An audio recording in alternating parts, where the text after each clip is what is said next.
Right. So Uh-huh. I can't forget my late brother Mlungis's experience with his Transguide driver's license, which he had bought somewhere during a roadblock conducted by white and colored officers in King Williamstown. He was asked to produce his driver's license. He nervously complied and handed it over. The big fat white traffic cop with short red hair looked at it and looked at him and repeated this exercise 3 times before asking him the killer question in a typical Boer accent. Meneer, waar het jy die lisensie gekoop? Sir, where did you buy this license? My brother's vocal cords disappeared. His stammering sold him out. He was so scared he thought he would get arrested. He was asked to step out of the vehicle while I sat there watching with deep anxiety. I don't want to say the rest because I want people to actually read the book. It's a good anecdote. It's a good portion of the story. Anywho, so today we're reading Putco Mafani's book or Putmputumo. Yes, Putmputumo. Mputumi, sorry. Putmputumi's books. Sorry. I get people's names wrong. This is not on I purpose, love guys. how our executive producer Do not comes through on leg. this one. Putumi's book, yes. I'll start. Or do you want to start? Go Okay, right I'll ahead. start. I enjoyed the read, you know? Mm-hmm. And one thing that I kept getting as I was reading it Mm-hmm. was that, man, this guy's memory. The things, the detail in which, telling the stories for me. And I don't want to lie. I also had the same. same experience. Yeah. And then I also remembered, but with that, I Right. also realized he was still lucky enough to have, I presume, quite a lot of those people as well Around. around Yeah. who could, Reference or yeah, he would retell the memory and would be able to fill in the seeing missing gaps and and spaces. spaces. Sorry, you can. No, okay. I cut you there. No, you didn't. So, as I was saying, that I found, I was terribly impressed. Um, and I also like the way that the book is, it's a book of two halves, yes, in the sense that he, It's almost telling you the first phase of his life yes, and the second phase. yes, you know, and he goes through the different stages of being a child, primary, high school, getting to being a teacher, and then the transition into Into radio. radio. Uzanayo kahle through those particular, and also sharing certain relative pieces of information. Well, you know what I like on that information sharing Right. is for an autobiography. This is more memoir for me. Yes, it does have memoir-esque vibes. It's more memoir, but I like how he has not just his voice. Okay. There's a varied voice in the sense that, um, and this is going to be very contradictory because I think I got to a point in the book where I felt the tone was quite monotonous for me in a Okay. sense. For you, for you, For for me. you. Yes, For yes, me. for you. And not monotonous in a bad way. Okay. There just weren't too many colorful dips of my preference. Yo. Okay. Okay. Of my Of your preference. Of your My preference. Okay. Um, but what he's done really well is he's written it beautifully and simplistically. Very. It's an easy read. It's a very simple, not to say that there's no big words where people have to struggle. People who are not necessarily adept with, Yes. It's not overly complex. It's not it's not overly jargon. heavily. Yes, Yes. it's not jargon based. it's for every person. Very much true. This is what he's created. But secondary to creating it for every person, I appreciate how he's brought in voice from his personal people. Yes, those To small extracts here and there, Ubani relating certain yes, chapters relating of his life. yes information that he might have missed.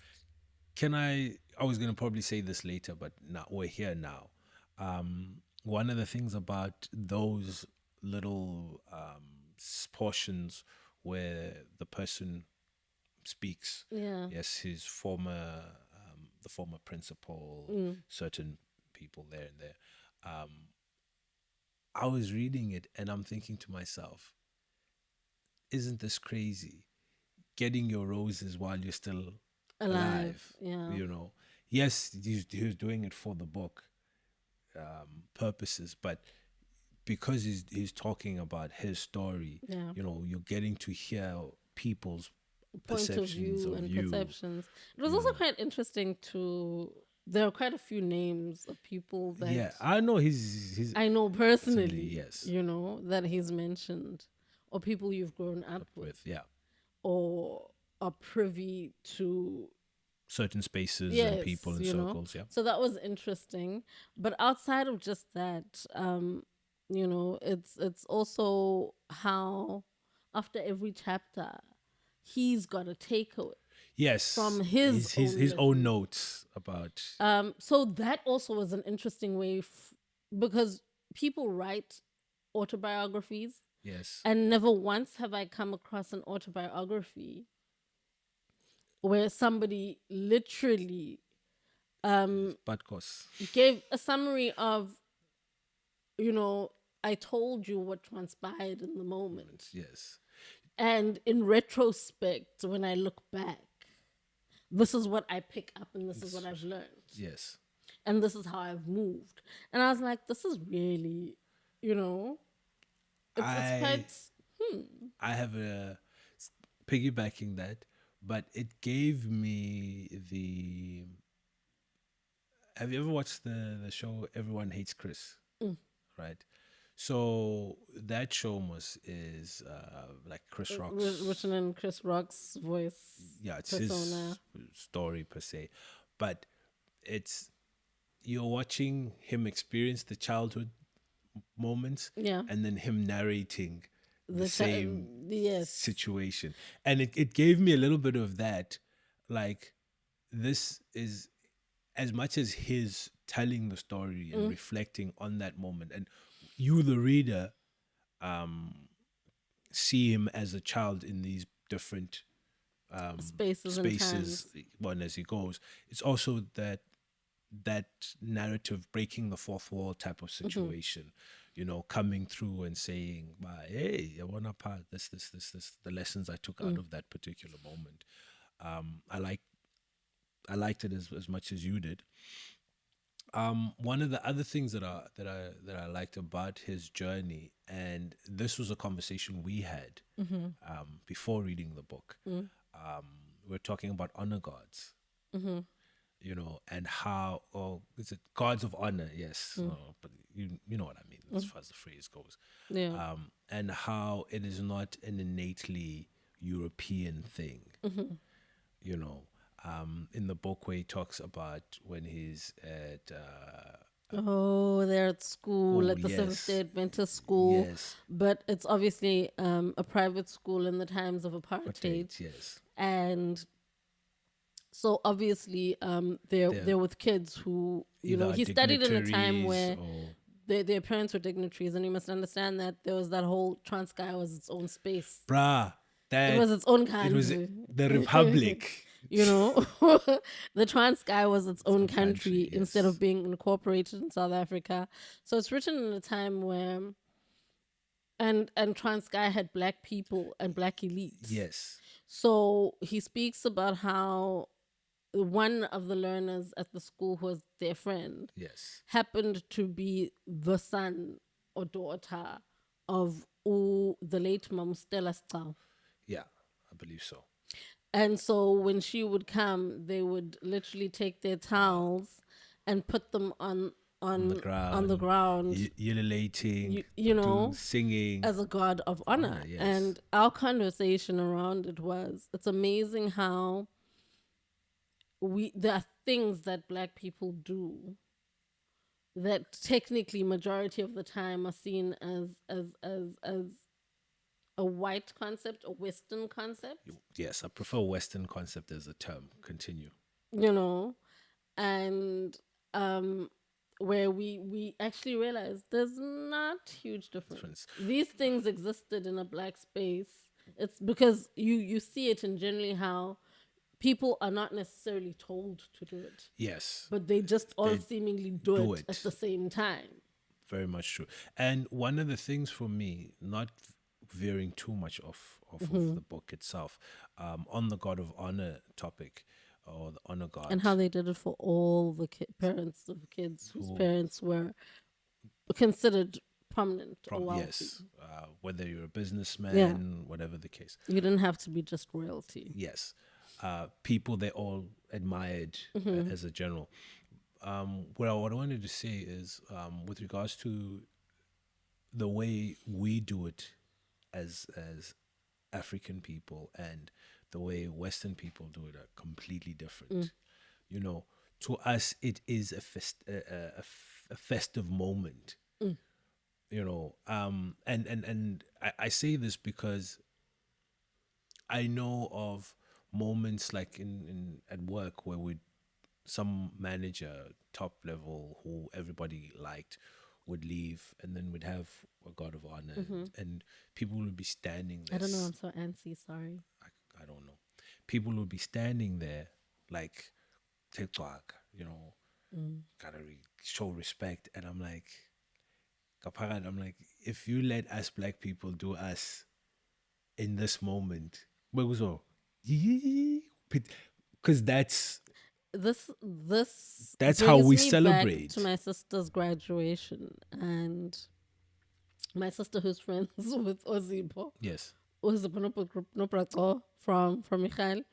So when Zippo and my sister graduated, right? So we're sitting in the gallery and we're watching this thing go. Does not one black mom start doing the clan names? Obviously. And me, I'm like, we celebrate this. I'm like, do you not know that there are some of us, when you start doing that, things start going off in our systems? That's your problem. That's not theirs. That is your problem. I'm sorry to say that, but that.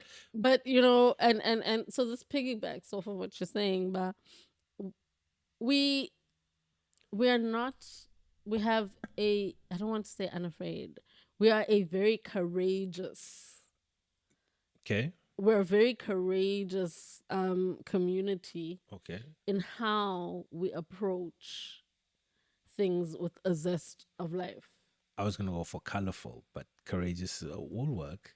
No, courageous, because you know we're regardless of the space. Sometimes, yes. And I don't want to say unafraid. I don't like using the word afraid.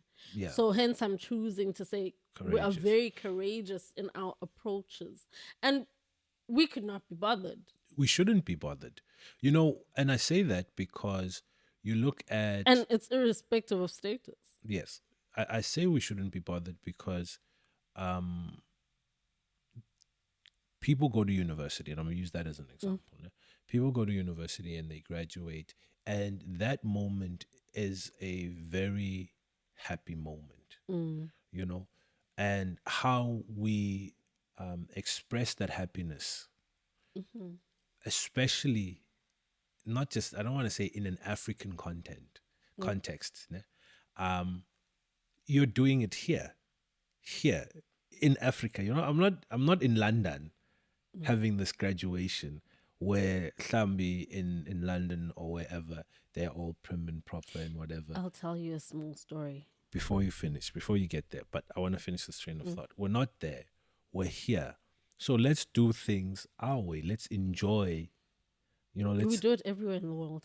That is true. This is what I want to say. That is true, but in certain spaces, people are like, and then? I'll tell you why I'm saying this, because I remember when I did a trip to London with my mom. Okay. And we were going to the shops, and a random African person said Salwan. Like, I- because you're walking. Another African person. Let's not say a random African person. Another African. Look, random person. in the sense that You don't know this person. Yes. Yes. You know, and for me, it was that thing of how we recognize each other Bruh, anywhere in the world. we're gonna deviate from this book. I'm sorry. I'm sorry. You know, and because for me it was really interesting because it goes into celebration Yes. of self, Yes. which is also how we celebrate. And for me, it was celebration of I see my people. I see home. That's what it boiled down to. Yes. When they said Salborna, it was like, oh my God. Do you know living abroad is so lonely? It is lonely. It is lonely. Very You've lonely. experienced it. It's lonely, bruh.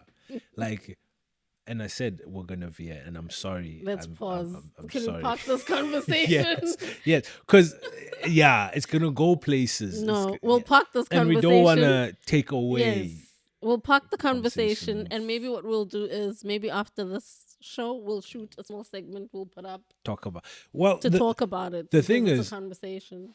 Other than it being a conversation, it's a. I believe there's a lot of discussions with regards to expats and their experiences of different countries that we don't have conversations around. You know, I remember, and this is the last veer to the left. I remember watching a documentary where Tatu Hugh Masekela was talking about being in New York and sitting on a park bench and talking to himself, right? And in this conversation with himself, the sole purpose of it is so that he can hear his native tongue because aithetwa. You know, imagine being in Germany and all the spoken is German and you don't hear umlethetha class. That, yo, I know that feeling, but we're not going to go there. Like I said, this is the last. We're not going to. You know, we've got a cousin who's that side. They've lived there, I think, since he was very young. His mom passed away, got buried that side. None of us could go. Bruh. And funny enough that you mentioned it, it's also that thing of our dear friend Sisnandi Chola. Yes. You know, I remember the one time we were having a meeting online and they have to think about how do they send a body.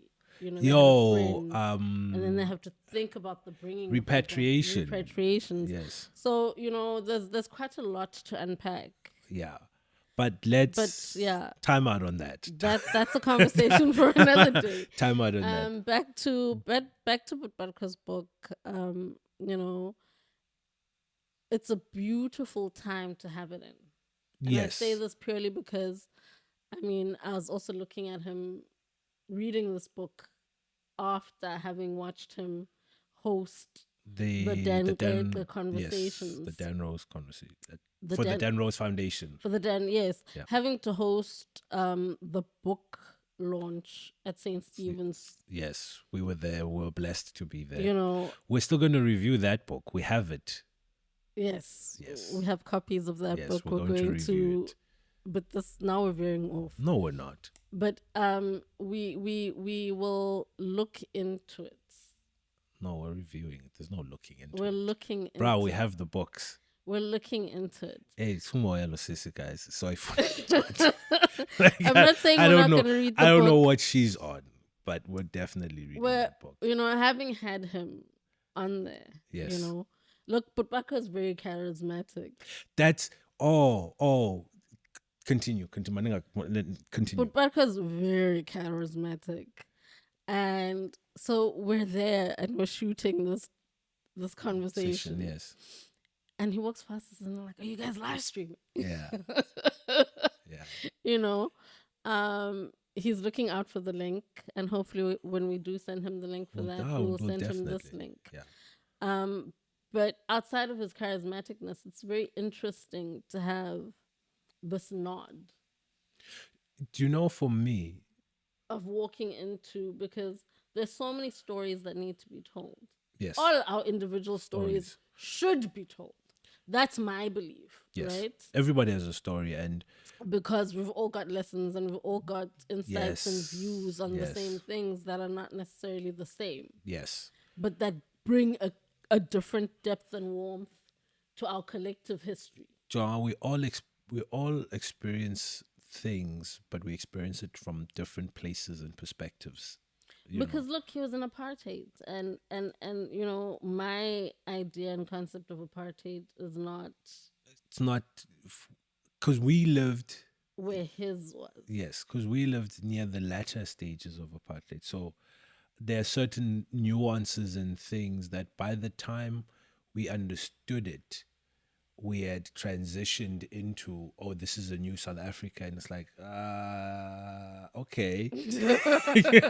You know, Yeah. we like there's a part where he talks about going to the Bethels Mm. and having to cross over from SA into, Indaba yedompas, guys, you was know, really real. I don't remember it. I probably had one I when I don't was think I younger. had one. I've never left. My parents traveled a lot, so You were fortunate in that sense, maybe, you know, and because you have to travel with you. with, but I mean, it's and the trauma of it, Bruh, the you know, anxiety, there's the fact that Uputbaka had literally had to had to lie about where he's from so that he to could get have one because he couldn't go documents to home. go across the border to come home and back and forth. Um, that was another thing that I actually enjoyed about the story itself. It's Like, the history, yes, and when he not just the touches, personal history, not the personal history to just himself, but the nuances of the history that was collective. yes. So the thing that really spoke to me about how he tells his story, Yeah.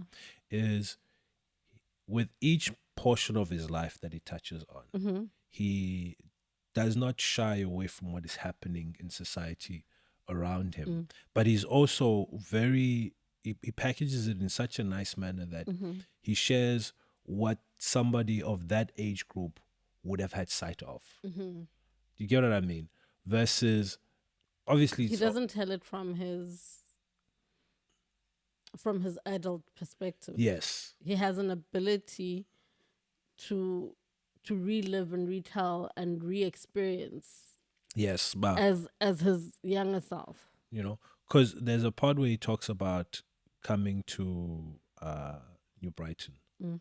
and then it's like, yay, the realization that kids in private schools or where he was have a different perspective of what is happening as far as the The political political, landscape yeah. and things, you know.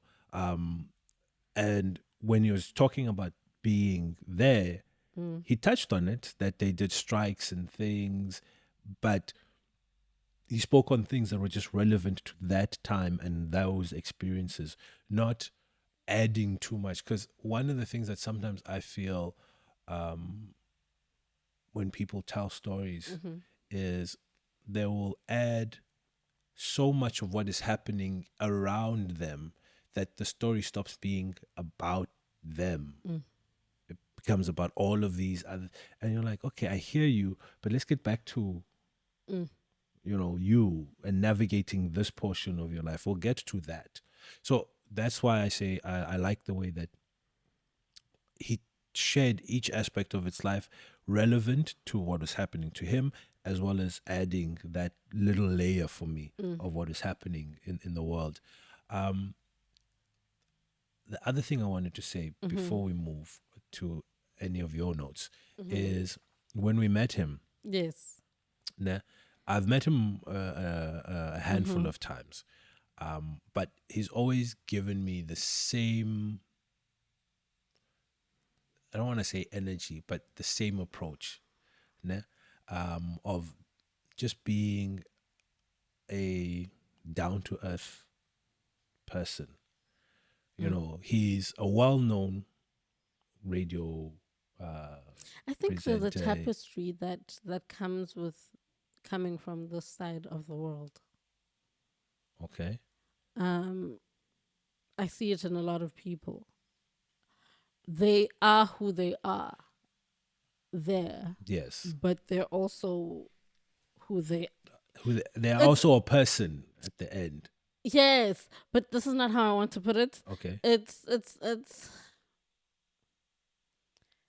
they're not afraid of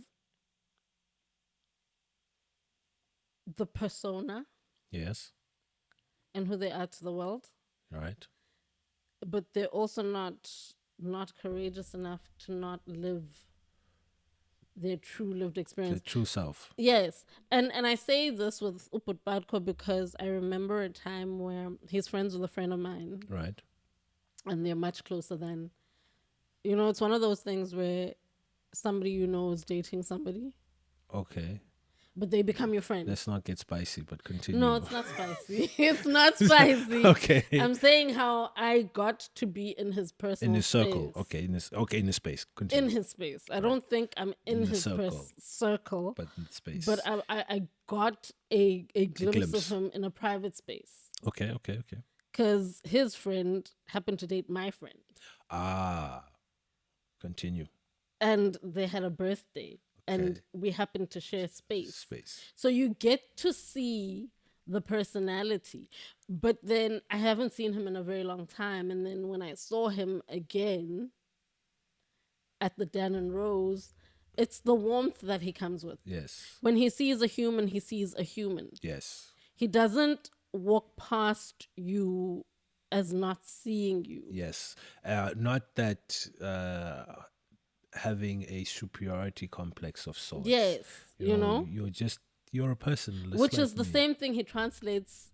I now understand from reading the book. His experiences, however great, have always had a way of leveling him, grounding him. Right. And I think it is the essence and the currency with which he moves within what many might perceive as glamorous. Yes. And to add on that, now, there's a part you said that our backgrounds play a role.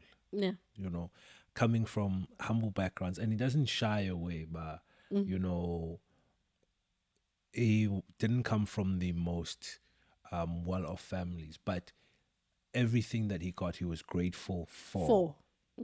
You know, I think that as a baseline of who you are is very important, and I say that because he's achieved so much. He's you know, and he He's a outlined, poster child for achievement. bruh, and he's outlined how these things came about. But throughout all of it, reading it in the book, there's an undertone of being humble about these achievements. And Humility. there's the part where he talks about the first time he was headhunted, when he was offered the deputy principal position, you know, and how he was like, I don't think I'm the man for the job for this.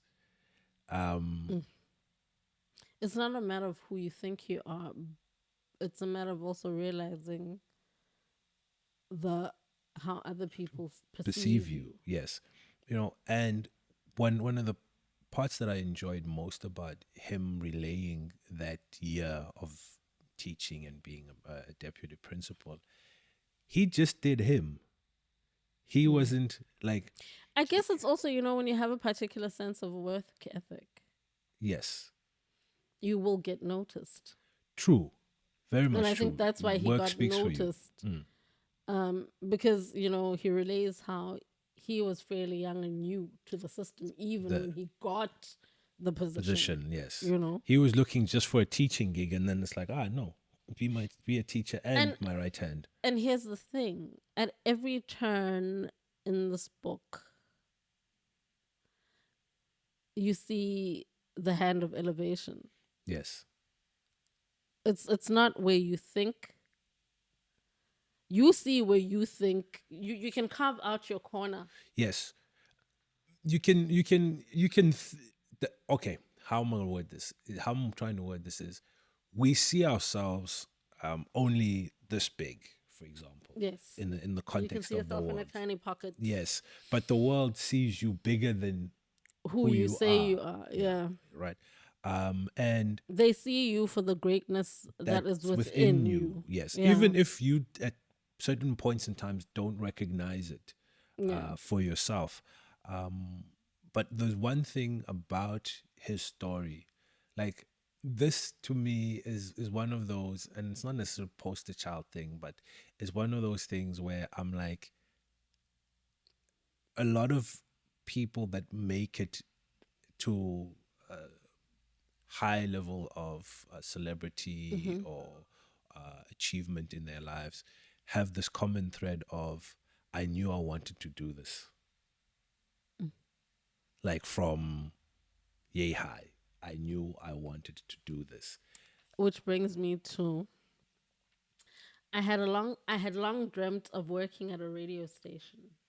As a child at home in Buffalo, I was fascinated by the people inside the radio who had this ability to paint a picture in the listener's mind. I wanted to know more about how they did it. Where did they come from? Did they come from places like Buffalo? Exactly. And you know, that particular, I wrote it down, right, in my notes. Right. I wrote it down because now I no longer read just for just for gi- pleasure. It's not for pleasure. it's not for giggles. Yes. Yeah, It we have is. giggles. We have giggles. It Yes. is because you know I love reading, and but I now read also Intent. with the intent to remember. Yes. Not to say that I wouldn't have remembered, but I have to be conscious that I want to do justice to a thing and a conversation. So I will write down the things that speak to me At that moment. at that moment, you know, whilst reading it so that I can relay those memories and unpack for you guys.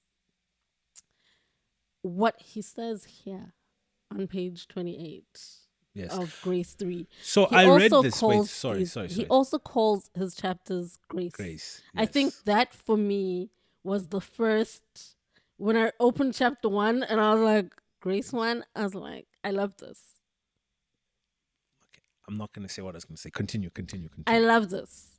Because that is the first introduction he does for us who, if you don't know, Uputbatko is very big in the Seventh-day Adventist community. Yes.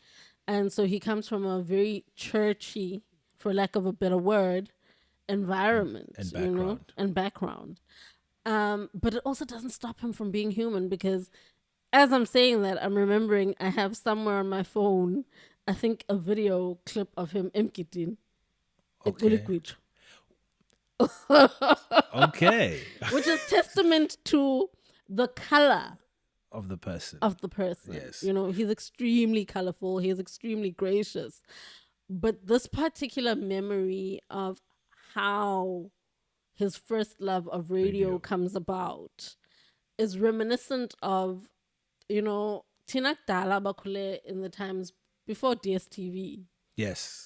You know, it's When- like Kalungeni TV. When TV used to end. If you don't know that sign tone, You know. you're too young, child. You used to have to listen to the, like, how your parents got you to understand languages or get accustomed to tones and language Or current events. or current events was you had to literally listen to either the radio or watch a bit of the news. Yes. And you'd have to relay. So it took me back to that moment because you do wonder about the person behind the mic. Yes. And we're lucky now, we live in the era of podcast, whether it's visual or audio. Mhm. So if you're listening to an audio podcast, potentially you have the ability to see the visual aspect. Back then we didn't have that. So on what is available now versus then. Now you can Google people, you can YouTube them, you can Facebook You can stalk hear them, about you it, can, but then you can, you've got there's too many options. there's all of these avenues where you can find people, find But out back- more about But them. back in the time when Uputbatko got his initiation into radio, and this is the thing that radio does. it's much like a reading book. Yes. It It it's has it's it's layers it's of sorts. it's the imagination. Very much true. It allows your mind to see pictures And that reminds from me listening or reading words.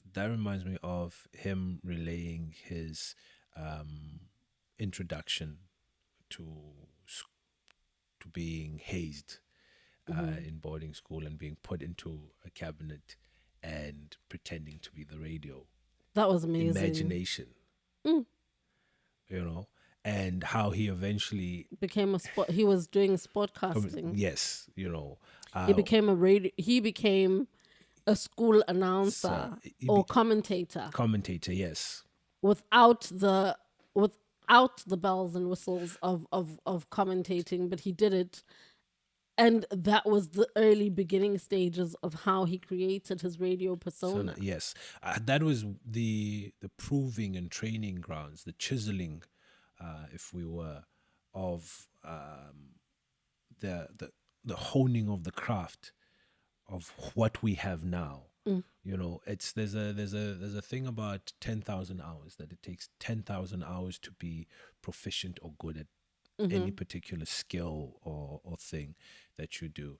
And one of the things that in the story you see throughout, as the example of being put in the cabinet, him doing impersonations on their talent evenings at school, is it's a constant honing of this one thing. It's like, I'm gonna get there, and to get there, I need to keep working at this thing. The funniest thing, I think, and I could be incorrect, Okay.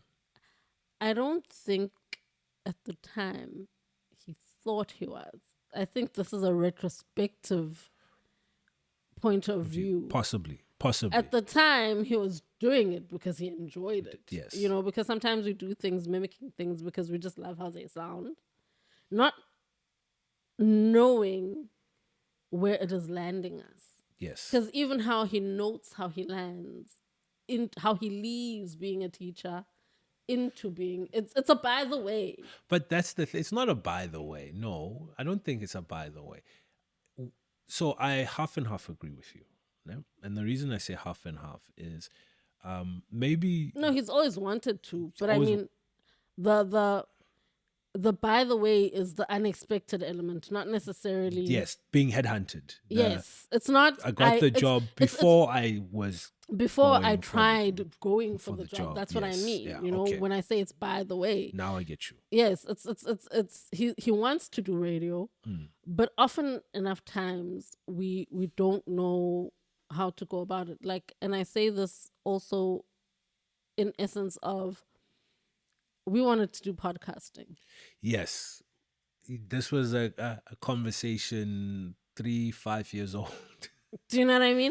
We wanted to do podcasting. We've been talking about it. Yes. But we hadn't gotten to it. Yes. But we're not going to get into that story. No, we're not getting into that story. The That's story another I'm going episode on with its own. is, often enough, it's the saying yes element. Very much. You have the idea. You've always had it. Like, I've always been into books, poetry. People keep saying write a book, but when you don't know how to do the thing, you don't know. Yes. You want it, but you don't know how to attain it. But often enough, when the thing is for you, It'll find you. exactly. It will find you. John, I had a conversation Friday or Thursday. Oh, we're doing time? It doesn't matter. They don't know what time it is. So up in this conversation, I'm asked, do I believe in luck? And I'm like, way. I believe that luck is when opportunity meets preparation.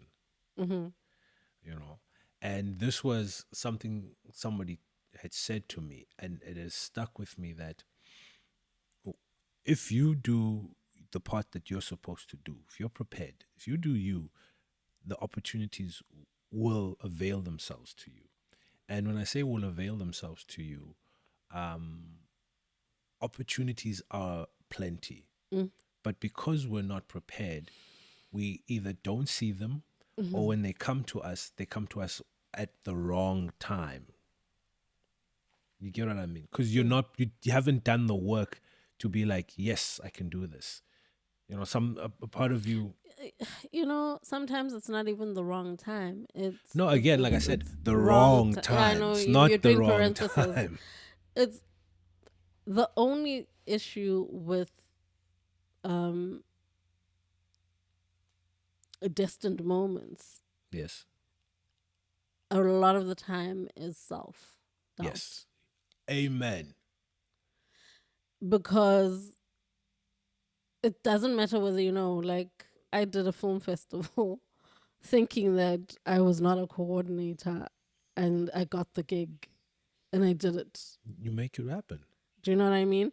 So you get things where it's not necessarily your chosen field Yes. but when you say yes, you get given the opportunity. To grow, to expand, to challenge yourself. And this is the one thing I think Putco has done. Very much true.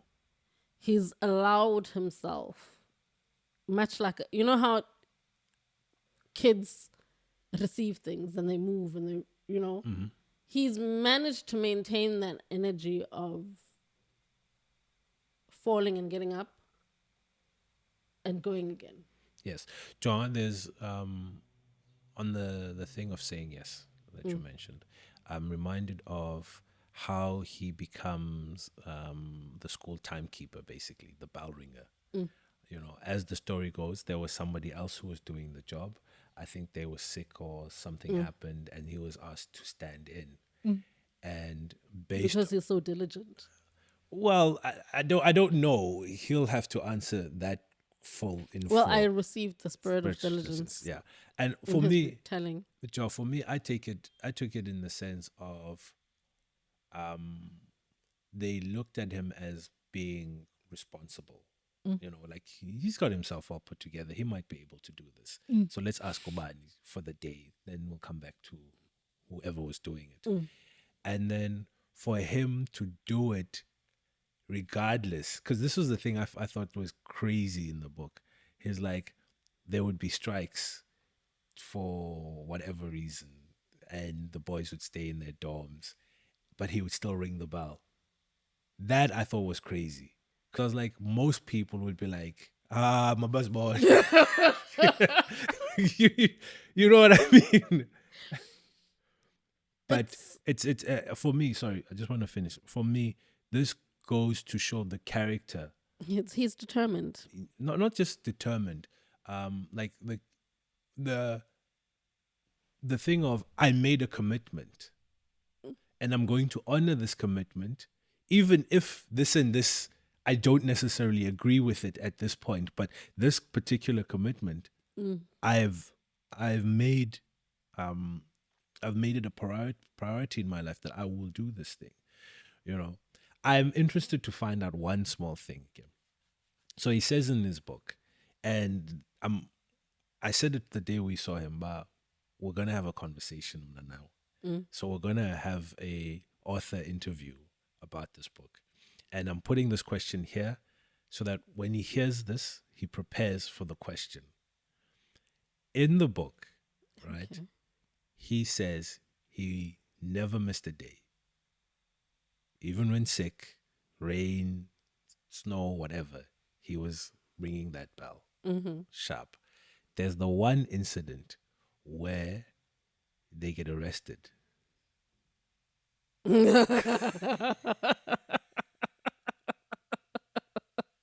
But maybe it was not his day to ring the bell that day. Bruh, you're the only person ringing the bell. Every day's your day. No, there was another person ringing the bell. That's all I want to know. Who rang the bell on that day? Okay. So mine is, and I think we should be, rounding off this conversation. That's where we're going now.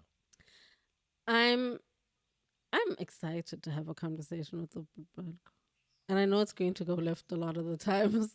Left in a good way, in the sense that it's not going to be holistically just about But the book. yes, It's going to be about a a lot lot of of things, things, life and yes, because he's very accomplished. I mean, look, from a teacher, he went into public relations, yes, you know, for one of the biggest teams. teams, brands, country. And the other thing that I want to note is I didn't read the foreword by his former boss Uh-huh. purely because I wanted to read the book. I didn't And read any of the oh, then forewords. you want to come back Yes, okay, I okay, okay. wanted to read the book based on merit of not knowing what other People, people's views are, okay, okay. you know? And also because, personal relationships are personal relationships. Mm. And we sometimes, Think there's a bias of sorts. not necessarily, we can be objective. Look, I study journalism, and there's this thing in ethics where journalism is objective. Right. And my reality is that nothing is fully objective when you write it. You can write the points, but you can't run away from slightly putting across your own. Personal. Yeah. Okay. You can try and be as objective as That's you possible. can. But if you're writing from a first person view Okay. on an article, I get you. I get you. But it becomes finish your point before we go into journalism 101. no. I'm going to be very interested in hearing Upatko's own interpretations of his life outside of the book. Okay. You know, there's one point. I'm sorry to backtrack.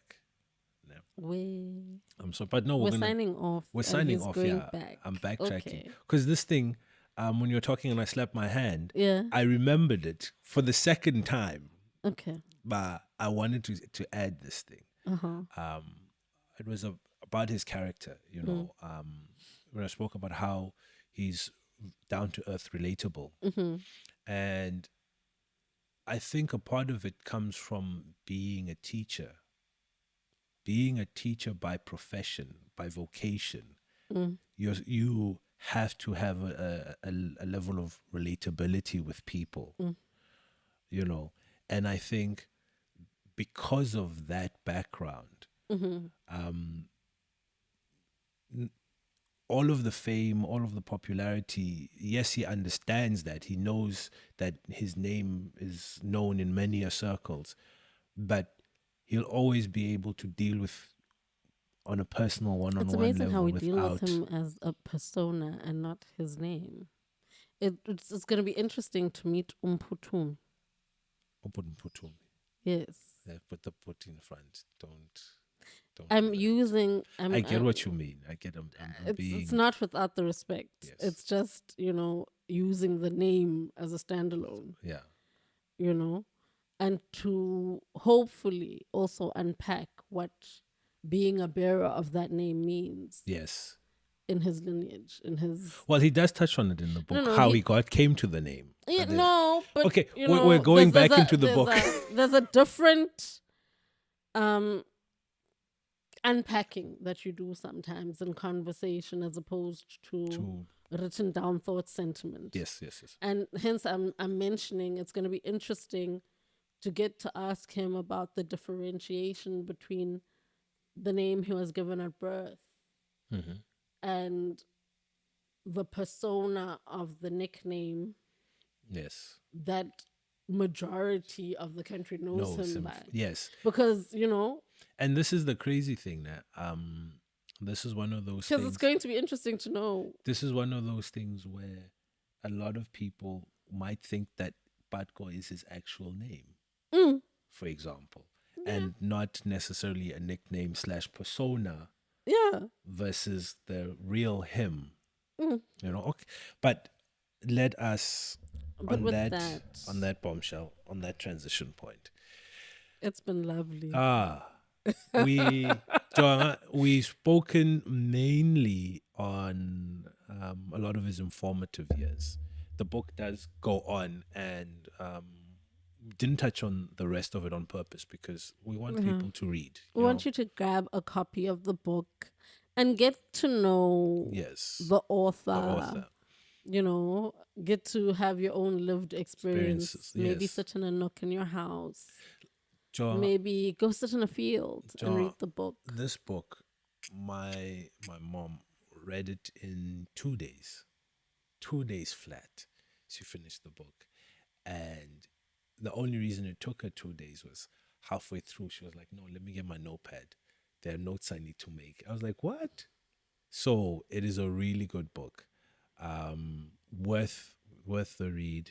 Very engaging, very informative, touching on times that are far gone and reliving memories and values that at certain points in time we've strayed from. But also it's just a lot of character because when he describes his family, you know, his mom and the situations Yes, and the dealing with what a lot of people will say extended family, but you know, family. being black is kind of Like we hard. don't. I don't understand this thing of extended family. We are just family, bruh. Yes, you know, You so know, those constructs as well. I hope, I'm pretty sure, let me not say I hope, right? That you'll take away something. I am certain that every one of you will walk away there are definite takeaways from this. with a takeaway, If you don't have a takeaway, I don't think you were reading the same book. you know? That's all. And with that, And with that, this has been a lovely show. I'm Dude. She's LaMntungwa. hey, And this was the The coffee Coffee Table. table.